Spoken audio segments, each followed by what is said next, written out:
Hello, and welcome to Cities ABC video podcast series.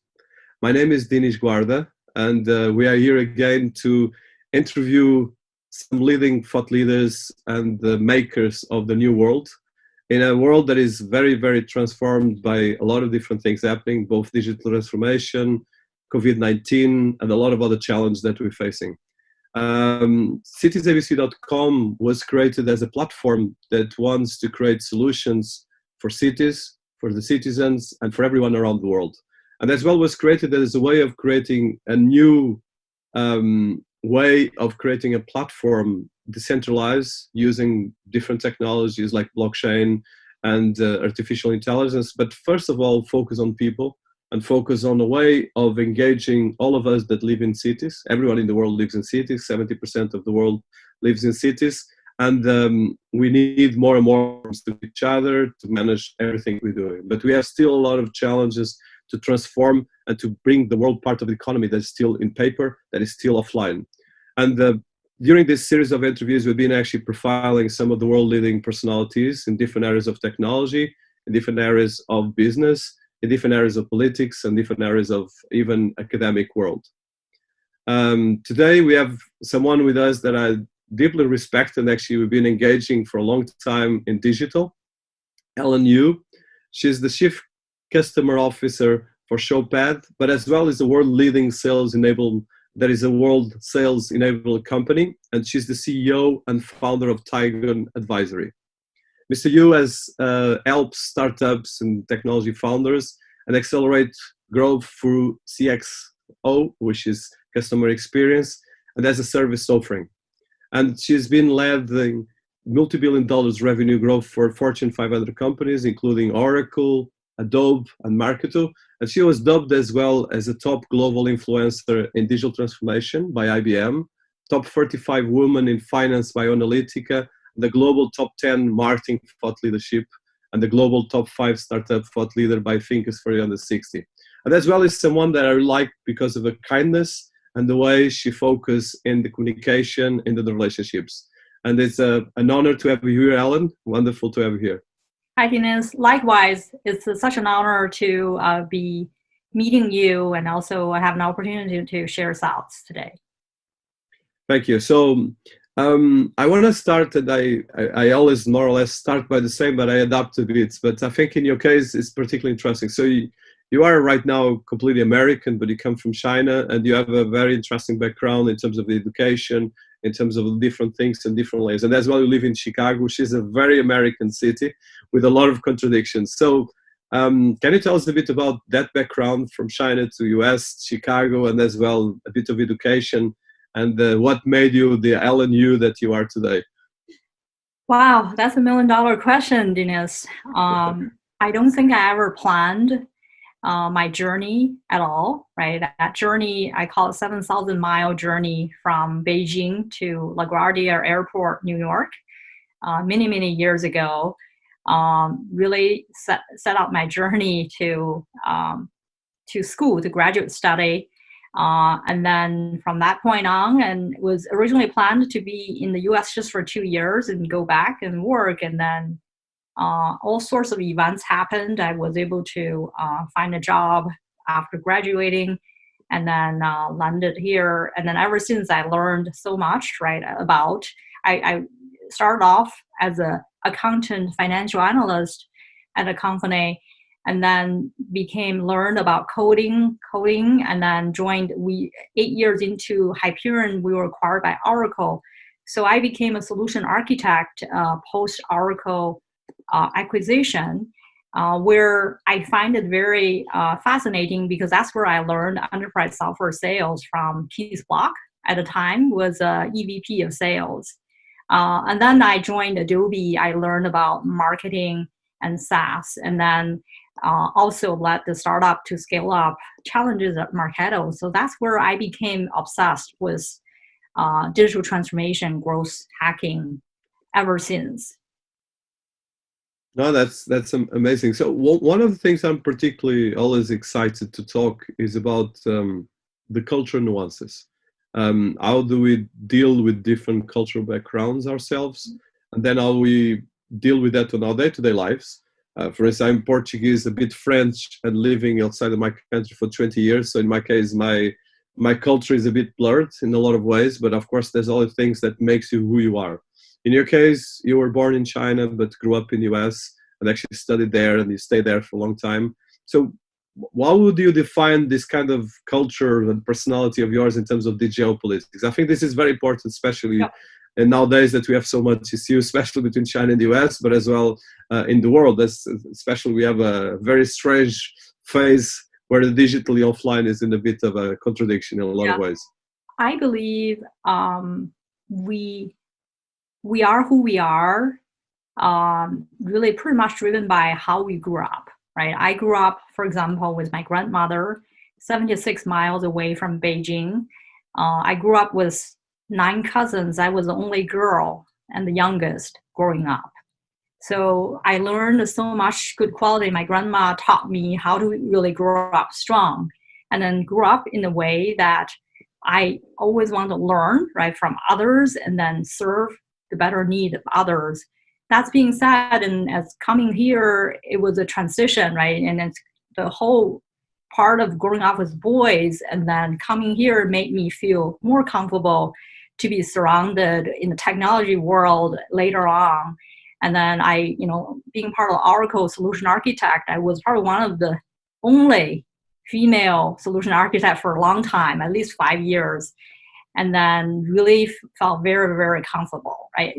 Granted, there's culture difference, always cultural difference, but I believe if you're super good at what you do, you're gonna gain respect, right? People will change their perspective and get connected with you. There's definitely geographic difference, right? Even in the US, right? You go to the Chicago culture, is very different from the culture in Silicon Valley.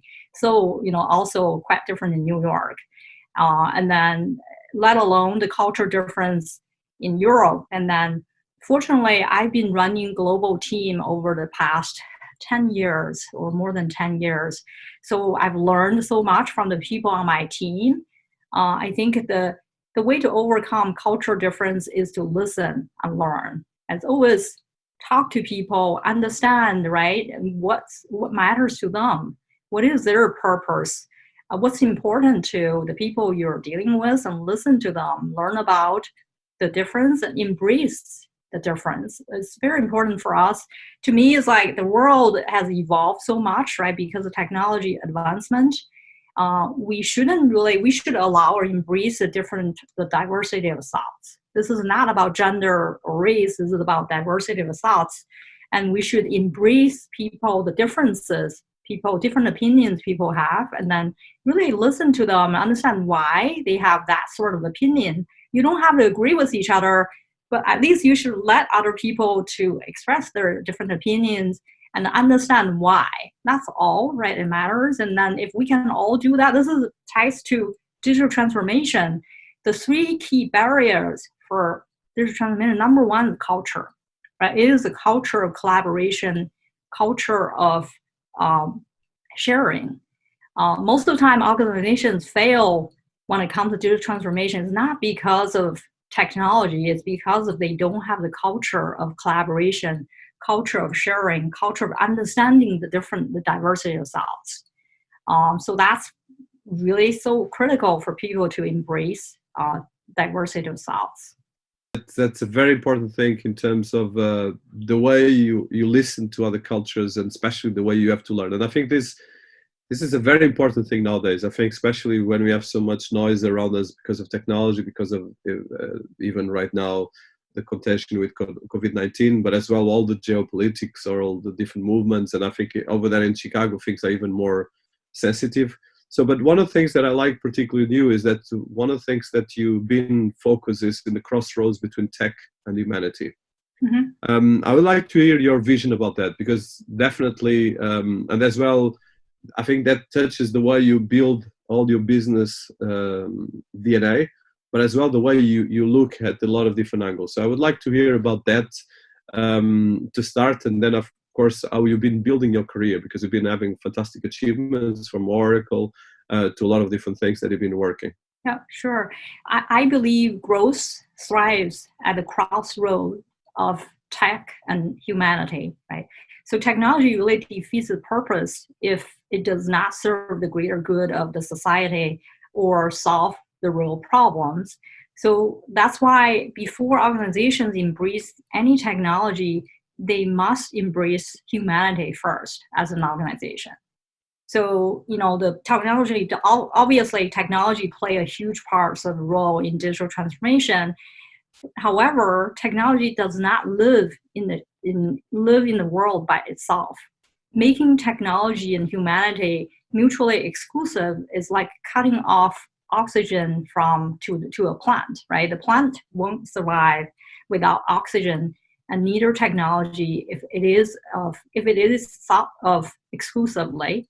So in digital transformation, technology only contributes to 20% of the company success. 80% is about leading people to a more successful place through that effective change management.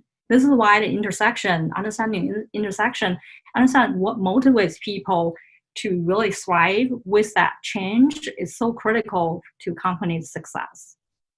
Yeah, I'm 100% with this, and I think this is not so easy. And I think I love one of the things that you advocate, and I'm completely subscribed. But I would like to work on this. So one of the things is that you have a rare combination of intellect, work ethic, and compassion. And I love that. This is a beautiful thing that I think is missing a lot in business, is missing, especially in politics. I'm not going to go there, but we need this massive, and especially as we code technology and we go into the direction of total digital transformation and start building our digital twins. Because if we build technology without the compassion, without the work ethics or the ethics, this becomes really very complicated. So I want to hear a bit about how do you see this kind of combination. Yeah, I mean, that actually, by the way, that was a quote from Jabit co-founder Jonathan, and I serve as an advisor for a couple of years. It's a MarTech company out of Boston. So both of the co-founders was on Forbes 30 under 30 list, very bright founders. So to me, I think there are only two options when it comes to digital transformation.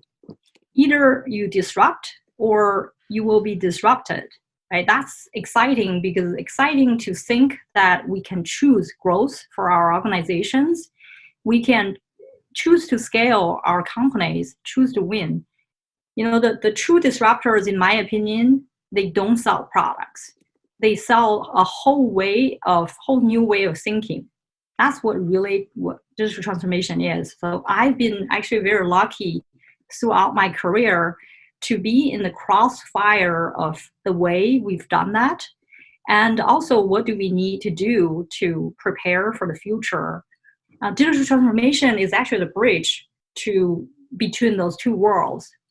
I mentioned earlier about my career path from Hyperion and being acquired by Oracle, and then joined Adobe and then Marketo. So that path really helped me learned so much, right?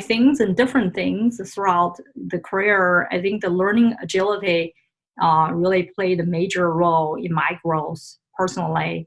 Also set a foundation for me to better serve the greater good of society, and then help me to really much better understand and have much deeper understanding of the crossroad between tech and humanity. Yeah, that's very, very important. And I think I've been teaching in business schools, but this is something that is not completely conscious. And I think especially on the corporate world, there's a lot of work to be on that direction. And I love as well what you've been talking about, the idea, and I think moving right now to the topic of digital transformation that you touch. In terms of digital transformation, like you said, there's only, or you do it, or if you don't focus on that, you will not surviving and you're not having these things. But the challenge is that this is the theory. The practice is that people are still resisting, and I think we have a big paradox. My research, and even most of the research and a lot of the things I've been doing, is that it tells me that the world economy is still paper. Probably 80% or 90% of the world economy is still on paper. For instance, we have 450 million SMEs and startups in the world. From these 450 million SMEs and startups, most of them don't even have a website, probably 70 to 80%. So that's a massive opportunity for people like us. But this is not so simple because, for instance, I've been working with multiple governments, and having a politician that understands digital, it's very difficult. Mm-hmm. Even if people are all using Twitter or Facebook, even to try to use it for the wrong things. But there's a massive challenge how we do this in the right way. So you've been working on the relationship of digital transformation and as well all the areas, the bridge between all these different words. So how would you define digital transformation on an holistic way and as well in a pragmatic way? Mm-hmm. So digital transformation to me is really an opportunity, right? I mentioned earlier to either disrupt or to be disrupted. It's not about technology. It's not about selling products. It's a whole new way of thinking. But as you said, it's so easy to say that because everybody agrees with that statement. When it comes to practical, when it comes to the realization or adoption of that is very different, right? To me, there are three secret ingredients of digital transformation adoption. Number one is something I mentioned earlier, culture. As an organization, you have to create a culture of collaboration and sharing, right? You have to embrace the diversity of thoughts and really listen, assess the psychological impact of digital transformation, really understand if where that takes you, and then what are potential roadblock, and then if you don't have the right culture, then you're not ready. Secondly is a talent, right? You got to make sure you upskill the workforce talents, or you create a bimodal workforce for more rapid realignment to changing dynamics. Thirdly, it is related to practice. Oftentimes, the organization, they have the strategy in place, they have the people, right? Some of the leaders in place. But if your practice or processes are way too complex, you're not really nimble enough to align your strategy with your execution, and then you won't be able to succeed either, right? So embracing a simpler and more agile practice allows company to adapt much faster. So those are the three things that are super critical. If you ever look at my website, I talk about the startup. There are a lot of disconnects in the startups world that also applies to the larger organization, right? When it comes to growing company, digital transformation, there are 5 gaps, right? You oftentimes see. Number one is product market gap. Oftentimes the company, a lot of great concept there, as you turn an idea into a product, if market demand is not there, if that's not aligned with your product, and then you won't be able to progress, right, with with where you want to be. And second thing is define minimum gap. All the founders in the startup world, they understand, define the variable minimum product. But my theory is, or I even took that in practice, is not about defining the minimal viable product. The key is to define the minimum viable repeatability. Doesn't matter, you can have the best product, but then if it cannot repeatably success in the marketplace, then you're not going far, right? That's why 90% of startups fail. The third gap I see is the voice of the customer gap. No matter what you build, if you don't listen to your customer, you don't talk to them, understand why they would like, what they like about your product, what they don't like about it, continue to innovate, then you won't go far either. And then the next one is measurement gap. You have to hold your team accountable. You have to set up the right expectation, really align, right, measure their success. And the fifth one is process gap. In order to do that, you got to have the process in place, ensure that the practice and processes are aligning your strategy with your execution. So by doing all those things, I've been helping the founders and CEOs to scale their business, and by following those framework, we've seen tremendous amount of growth, and also some increase of the responsibility, I would say, accountability and alignment, and then that leads to company growth. Yeah, this is really critical, and I think it's very difficult. I think nowadays it's more difficult than ever. I would say that from my experience, what I've been very, how can I put it, very perplexed even as a CEO and as an author and as well a researcher, is that you see all these different companies trying to do this, and they're failing massive. And I think, for instance, if you see the quantity of failures, and as well, we have right now almost three kind of layers in business. In one end, we have like major corporations worldwide that have a huge control of the world economy. Then you have like startups or medium companies and like the 500s and things like that. And well, actually probably second, and then the startups and the small, medium. And then you have really like very small companies that are like the major companies in the world, like the mama and papa's business and so forth. They are very fragile, and we have a lot of challenges on that level because they don't have the knowledge how to use digital, and this creates a lot of disparity. But so one of the things that I'm particularly interested in is that you are behind Tigon Advisory. You are the CEO and founder, and as well Showpad. You have a responsibility, and Showpad is about the areas of more sales enablement. And I think this is particularly important for us. This is one area that I want to learn much more. And as well, then you have Tigon Advisory, which is a much more ambitious 360. So probably starting with the Showpad and then going to Tigon Advisory, if you could tell us about that. Sure. So Showpad is a world-leading sales enablement platform. What we do, we actually help organizations better prepare the sellers, and then help them engage with the buyers, and then provide the analytical insights into content and learning effectiveness. For example, if you have a sales team who are like to prepare for a presentation, if they're going to Tesla, let's say, and then we can identify all the relevant content to that seller, right, the sales rep, to say, here's the information presentation we've made to BMW, and then you can pull a few slides from the BMW presentation, plus something else we've used for Ford or some video. You can very quickly assemble them together to get ready. And then once you get to present that, you can share the document with the customer, with the prospect.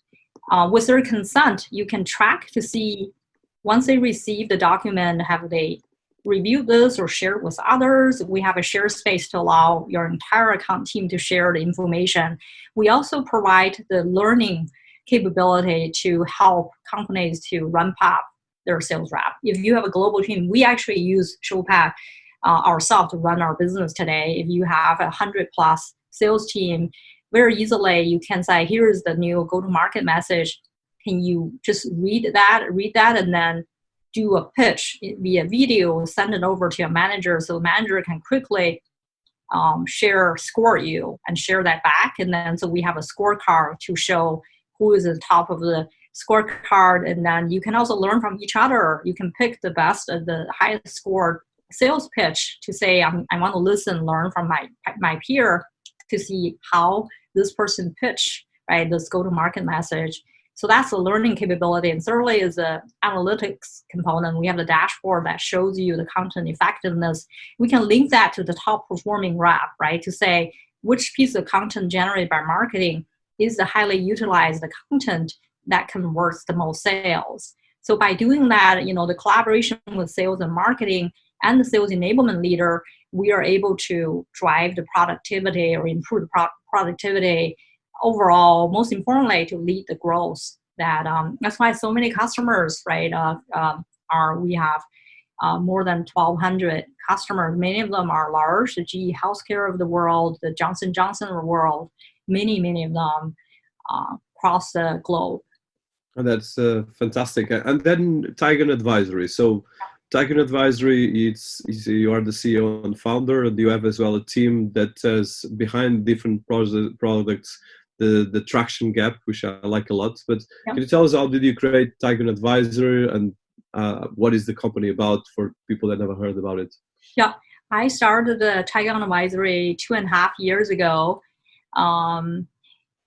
I think that was, as you probably heard, Marketo was acquired. After I stayed 3.5 years at Marketo. We grew Marketo from 60 million to 280 plus $1 million. So we were acquired by a PE firm, Vista Equity, $1.85 billion. So I left, took a little bit time to work with a couple other companies, and then to work with one company, and then I uncovered a lot of gaps, right, in traction, the growth gaps. So I decided to start my own company about 2.5 years ago. It's actually the reason I started because I realized a lot of startups cannot afford the full-time employee when it comes to C-suite executive, right? And early their growth, they really are in need of a CFO, CMO, or CRO, but they cannot afford hiring all 3 different roles in a given moment because of limited funding they could have early growth stage. So I realized there was a gap there, and then the intent of starting this company was to offer a affordable rate to allow startup founders to say, hey, I'm going to pay you a flat rate every month. And then sometimes I need a CMO. I bring them the CMO people with that skill set. And then 3 months later, they want a CRO instead. And then another 3 months, they need a CFO instead.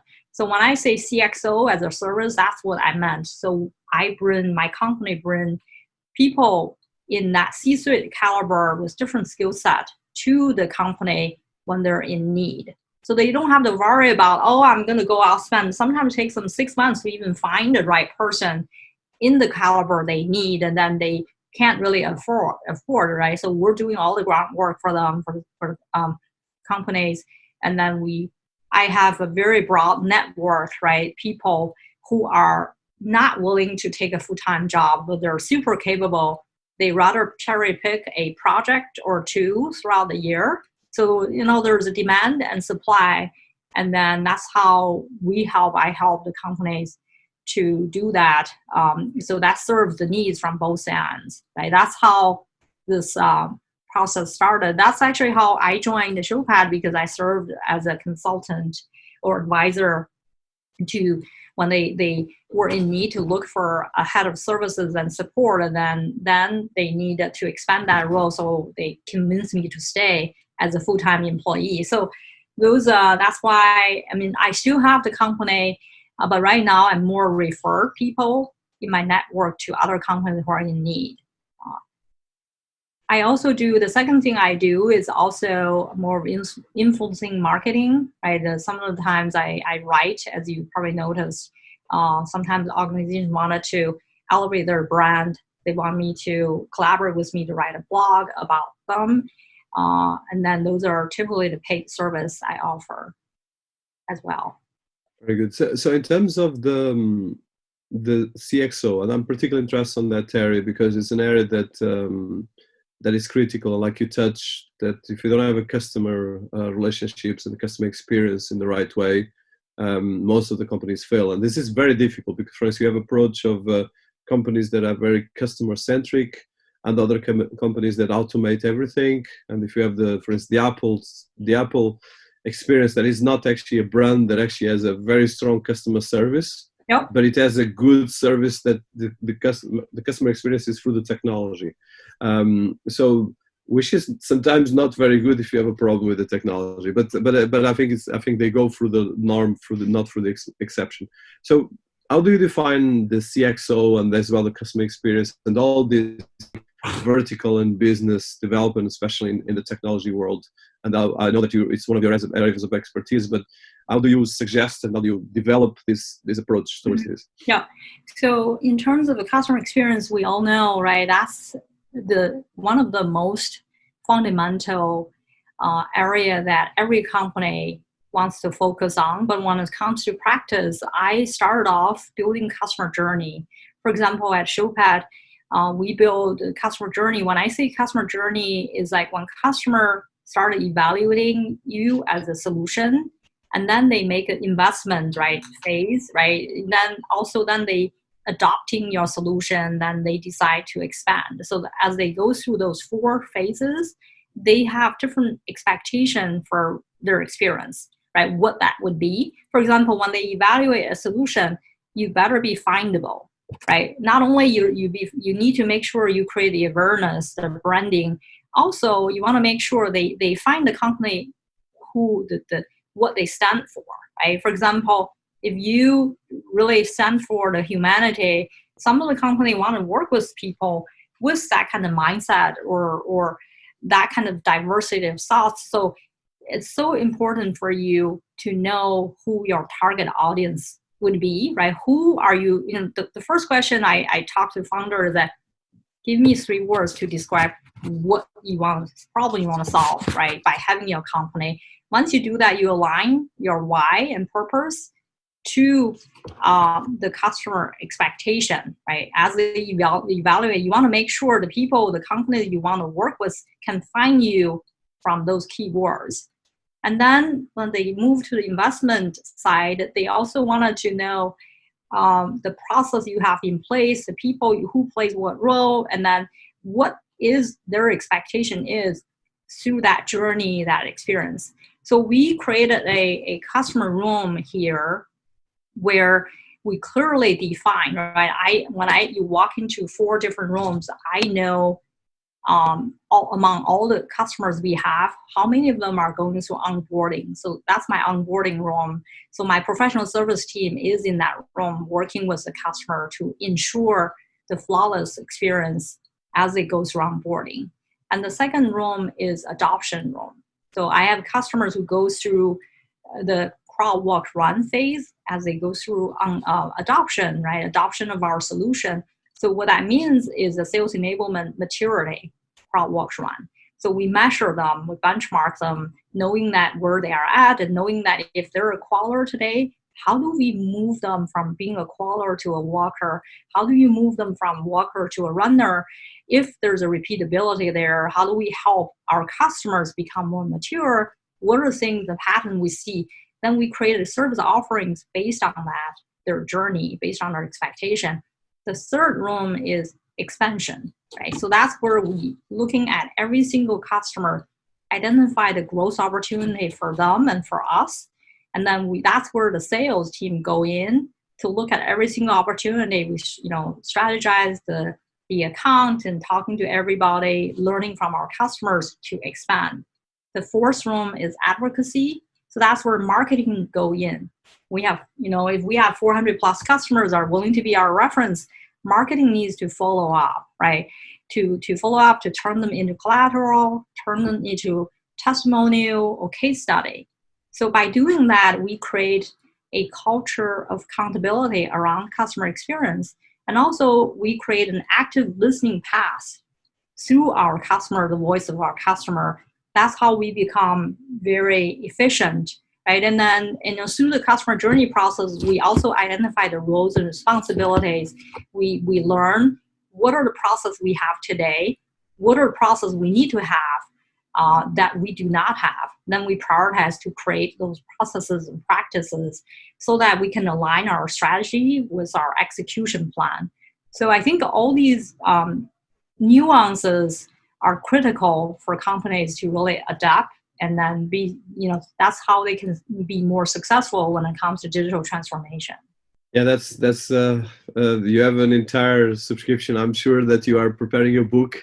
There's a lot of interesting education and as well a lot of things that I think everyone needs to consider when it comes to the roadmap for digital transformation. And I think it's actually a very complex roadmap, but at the same time it's quite simple if you really prioritize it. So as an influencer, and you touched that area, you've been actually growing a global brand that touches a lot of different areas, and that's all growth hacking. I would like to touch the growth hack before we go to influencer, or at least I don't know if you relate the two. So I think this is a big area because it's super difficult to get customers, especially for a digital brand. Even right now in social media, building things on Twitter is becoming increasingly more difficult. In YouTube, and it's expensive in the end of the day. And as well, it's very difficult. First, there's a lot of influence, especially right now in industries like lifestyle, fashion, that are struggling because, of course, their industries right now with COVID-19 are facing a lot of challenges. So how do you see the influencer marketing, bearing in mind that you are as well an influencer in technology, B2B technology, but as well right now building a global brand through your social media channels, and as well a B2B brand through your business. How do you do the bridge, and as well how do you see influencer marketing and growth hacking? Yeah, that's a million-dollar question, Dennis. I personally think that, as I mentioned earlier, the first question I ask, what is your purpose, right? For any company or individual who wants to build a brand, I always say, who do you want to be, right? My 3-word strategy, asking yourself, if I ask you to describe you or your brand in 3 words, 90% of the time, the person I talk to cannot come up with that. I said, okay, I give you a week, come back and we talk again. So then by the time you can really think through that clearly, you can come up with 3 words that describe your purpose, your why, either you or your company, your brand. I think you come really closer, much closer. It's not about marketing that's important. It's about us thinking through what exactly we stand for as a brand or individual, right? I've been thinking about myself. For example, I want to be a multiplier. My entire, the social responsibility and strengthening the tech ecosystem through community and collaboration is so important to me, right? So to me, even on my birthday, I volunteer my time to make a difference, right? That being said, also I find, I get inspired by really mentoring, coaching the upcoming leaders, either female leaders or the leaders in the underrepresented community. So to me, multiplier is one of the words, and second word is curiosity, right? I have this learning agility. I learn about cybersecurity. I learn about emerging technology. Anything that comes at me, I absorb and learn, right? And I'm fascinated by that. And then third thing is grit, right? And you're talking about how I grew up and I climbed the Mount Everest base camp, all those things I do, right? Because of the, really make sure I learn, all those things I apply to the business I do, everything I do. And then if you really think through that, marketing will follow. Right? To me, like if you look at my Twitter, I don't pay a single dollar to social media. Everything is earned today, right? Even I started Twitter, I think it was 2 to 3 years ago by accident, because I've been talking to all the founders and advise them how to build their brand, but I had them all in theory. I said, let me test it, right? And some of the companies I work with, they have limited funding. And then I said, if I do not spend a single dollar, let's see where that takes me. So you look at the growth material, I'm not spending a single dollar today. It's all through organic content creation. It's through, the target audience that I'm interested in connecting with or interacting with. And then that's all through being authentic, right? Generating or creating value for the audience that I'm interested in interacting with.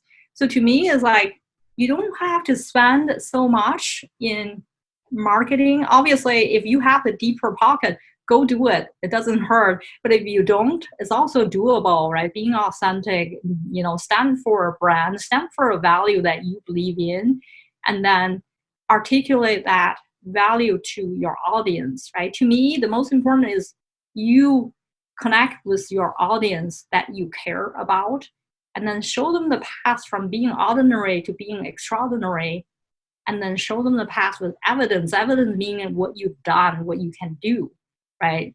So to me, that's the most important. Once you really realize that, and then everything else is very simple. Marketing to me should be very authentic, right? It shouldn't be anything forced.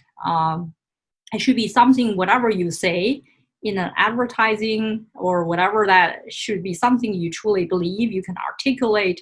Everybody in your company should live in that value and believe in that value, because that's when it comes. It's so critical, like Apple, right? Think differently. And that's when that big thing came out, it was wow, right? People really get inspired. And then you think about Disney making people happy. You think about Nike, just do it. So you can really associate, if you can associate something with the brand, that's a success of a brand, right? When that happens. To me, it's just associate with something you truly believe in and you live with that. And that's then connect with your audience.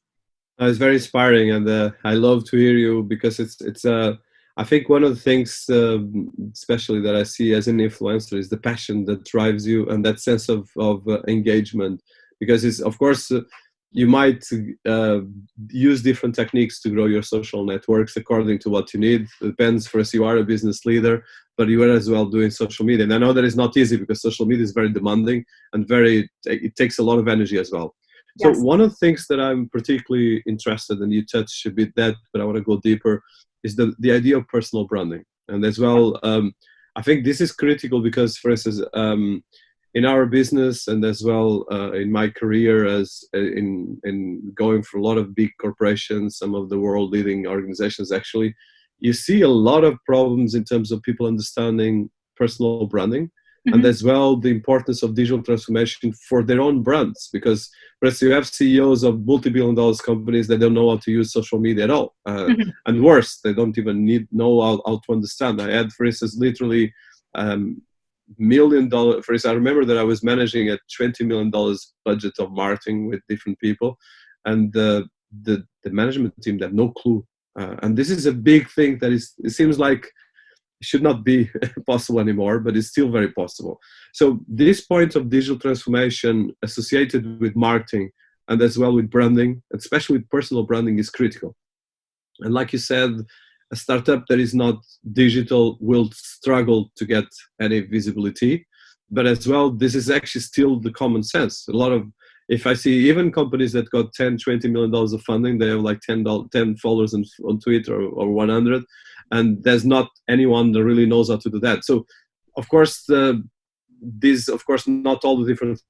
How do you see this personal branding from the CEO or the C-level or even the employees, and then the company? Because it's a big thing, and I know that it's part of the CXO experience, because you need to understand the channels and you need to engage with the channels that people have. But this is a very challenging thing. So how do you approach this? Probably more from the top level, of course, because there's not one case for everyone, but as well as a big problem for organizations. Yeah, you're right on, Denise. A lot of companies, or especially traditional companies, they struggle, right, with even the understanding of social media and the belief in social media. Taking Twitter as an example, 300 million users. Right, whatever advertisement you're gonna do, how fast can you get information at people's hand, in at the right time? And that alone really says something. And then Gartner even predicts, right, 69% of the routine work currently done by managers will be fully automated by 2024. Imagine, right, what does that really look like?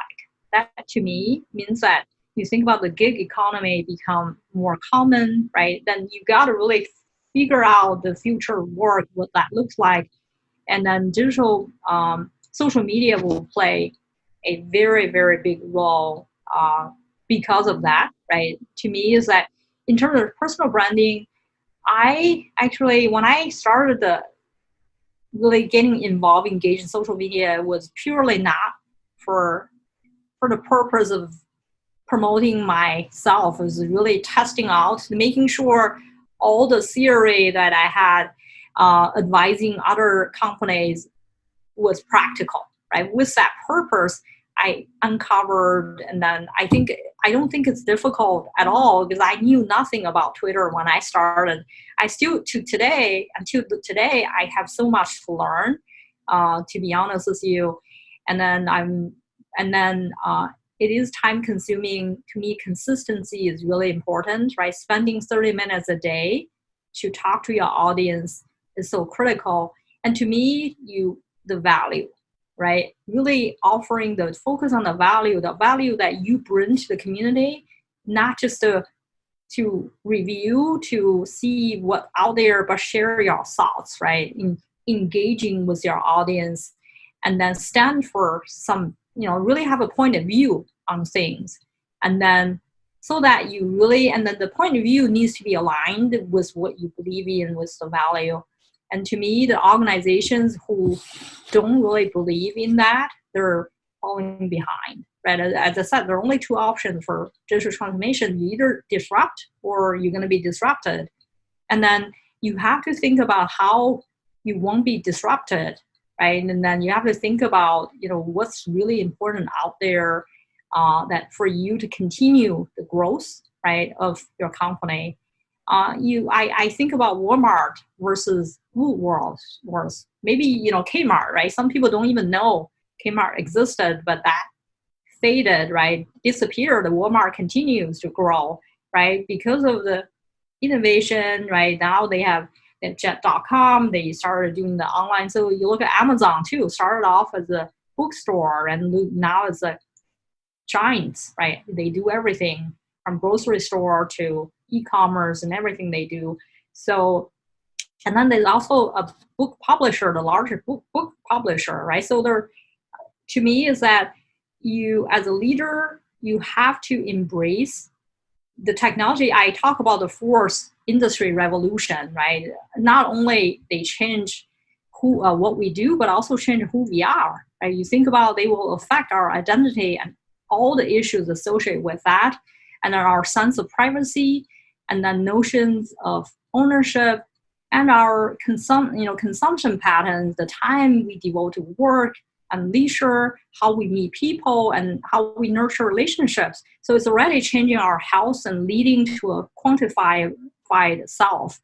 And then sooner than we think, it may lead to a human augmentation, right? So the list is endless because it is bound only by our imagination. Then there's also talk about Society 5.0. It's very similar to 4IR in terms of technology used in the idea of merging of cyber, physical, biological world.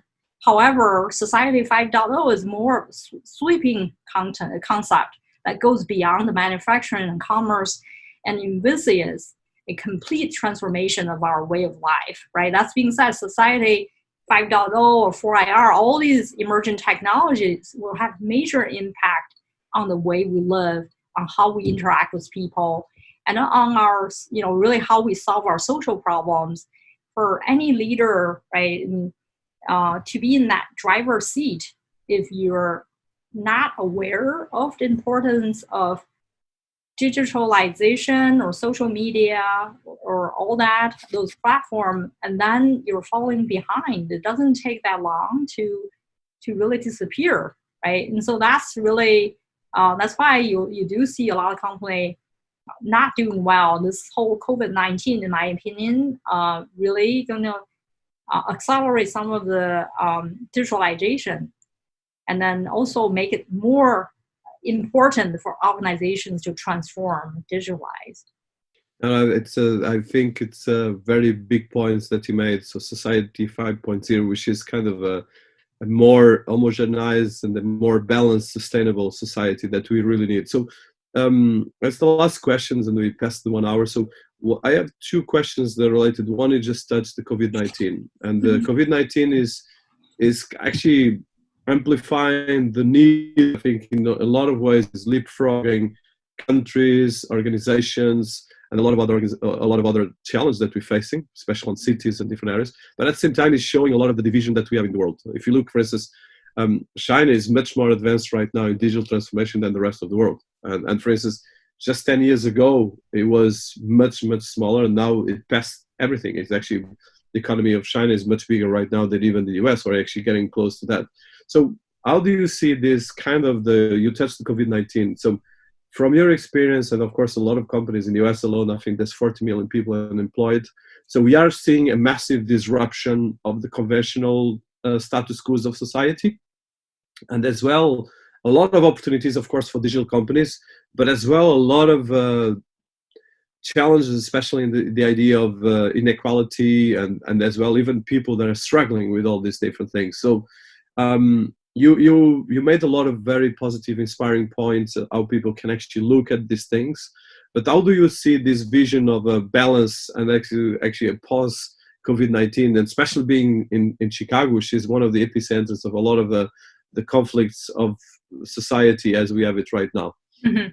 So that's a great question, Dennis. There are a couple of things, right? When I think about COVID-19 actually reminded us about Maslow's hierarchy of needs, right? And so health and safety are among our most basic needs. right? We have to address those before we can even think about others like career advancement or personal growth. So in my opinion, we as a world is not even ready to manage the basic needs, right? You look at education. Suddenly all the schools shut down, the kids have to do e-learning. The quality of e-learning is way different than in classroom learning, right? So that's really prompt a question. How do we continue to innovate, leverage the technology we have so that we're more ready for the next pandemic, right? We have.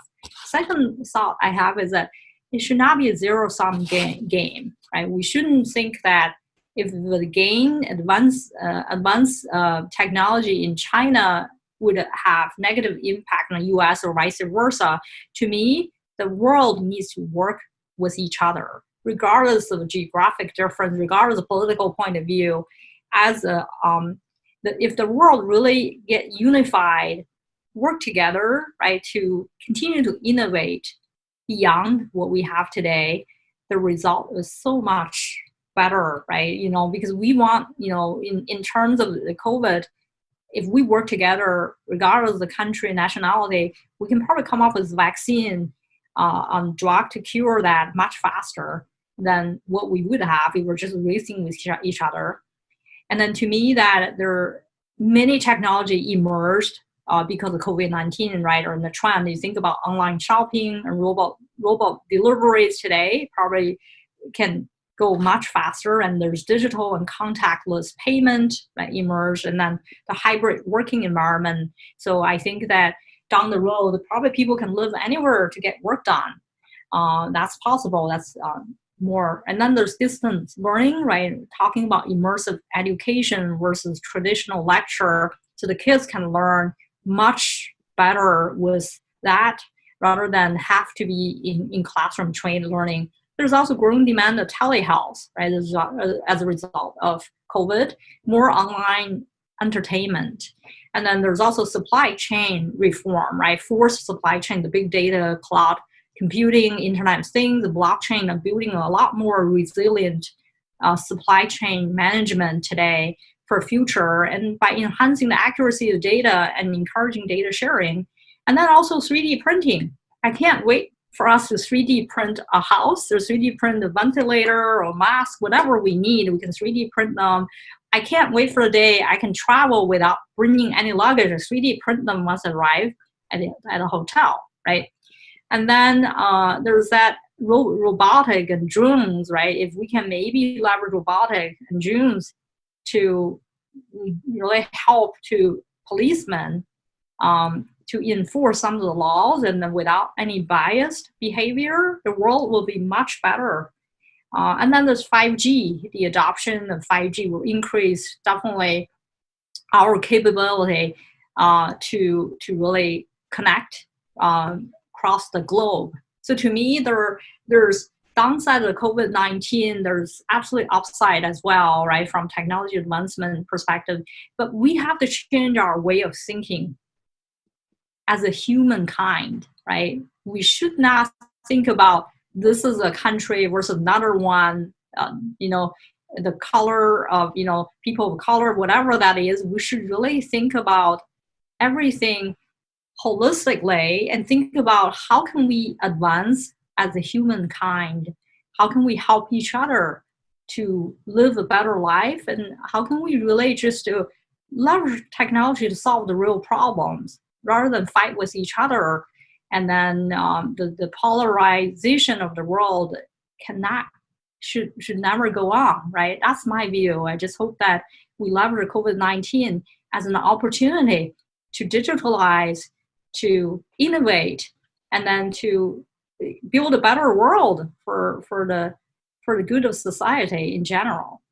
A very humanistic experience, which I completely share, although it's very challenging as well. But as well, like you said, and I love that positive vision, is about persistence, is about all of us doing a bit to change things. So as a wrap up for the question, so you touch a lot of areas like, all the areas of human augmentation, which I think I love particularly, and the idea of 5G and artificial intelligence, and as well is one area that you offer, cybersecurity. So I would like to listen to your overview in terms of some of the trends, besides the ones you mentioned, or the ones that you think are more interesting within the work and the research you've been doing, that you see about the present and the future, and as well with that positive message that you have.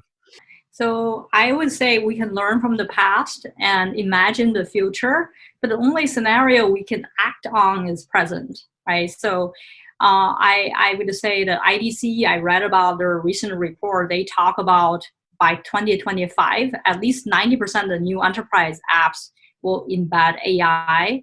And then they also predict by 2024, over 50% of the user interfaces will use AI-enabled computer vision, speech, NLP, and AR and VR. So the technology advancement, right, is inevitable.